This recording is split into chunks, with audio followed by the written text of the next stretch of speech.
பல வாட்டி உங்ககிட்ட சொல்லிருக்க என் வழியில வராதுன்னு. சொல்லியும் கேட்காம வந்திருக்கீங்கன்னா உங்க ஒவ்வொருத்தருக்கு நேரம் சரியில்லைன்னு நினைக்கிறேன். என் வழியிலே குறுக்க வரணும்னு நினைச்சா உயிர் இருக்காது. ஓகே ஓகே சார், நல்லா வந்திருக்கு சார். ஒன்னு கூட வேணும். இதுவே நல்லா இருக்கு சார். சார் ஒரு 5 minutes ரிலாக்ஸ் பண்ணுங்க, லைட்டிங் பண்ணிட்டு கூப்பிடுறேன். சாரி கொஞ்சம் இல்ல சார் அப்படிலாம் ஒண்ணும் இல்ல.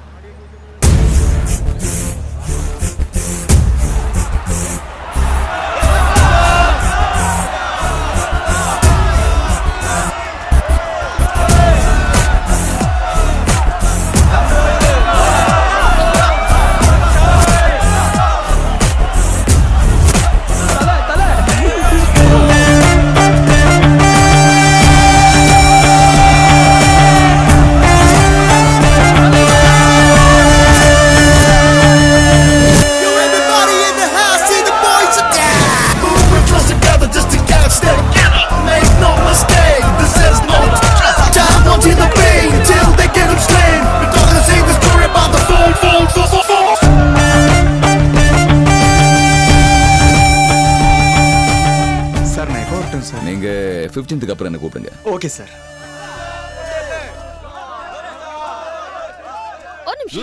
எங்க போறீங்க? மம்முடி சார் பாக்க. இங்க இருந்து பாருங்க. அங்க யாரையும் விட கூடாதுன்னு சொல்லிருக்காங்க. சார் நாங்க அவர் டிவியோட ரிப்போர்ட்டர்ஸ். யாரா இருந்தாலும் மேல் அதிகாரிங்க சொல்லாம உள்ள விட முடியாது. ஹலோ ஹலோ, தேவையில்லாம என்ன பண்ணாதீங்க. நான் ஷூட்டிங் லொகேஷன்ல இருக்கேன். அப்புறம் ஃபோன் பண்ணுங்க. நீங்கலாம் இப்படி சுத்தி நின்னுகிட்டு இருந்தா எனக்கு காத்து கூட வராதுடா. போங்க தள்ளி நில்லுங்க போங்க. Nonsense people. டேய் தம்பி, சுக்கு மல்லி போட்டு டீ கேட்டிருந்தா இன்னுமாடா கொண்டு வரீங்க? சும்மா இருக்கிறவங்களுக்கு டீ கிடையாது. அது சரி, சும்மா இருக்கிறது எவ்வளவு கஷ்டம் தெரியும்ல. நந்து சார், காலையில இருந்து அந்த ஆளுக்கு இதோட 10 டீக்கு மேல கொடுத்துட்டேன். இதுக்கு மேல கேட்டா சபினா கலந்து கொடுத்துருவேன். என்னடா செய்யறது, இதெல்லாம் சினிமா ஃபீல்டோட சாபக்கேடு. அவனோட வண்டி இந்த படத்துல கண்டினியூட்டி ஆயிடுச்சுல்ல, வேற வழியில இதை சகிச்சுக்கணும். ஷூட்டிங்காக வண்டி கொடுத்தவனுக்கு நம்ம ஒண்ணு டீ கொடுக்கலன்னு யூனியன்ல இருந்து திட்ட மாட்டாங்கல்ல. ஏய் மனு, அந்த சேனலால வச்சு ட்ரை பண்ணா என்ன ஐடியா?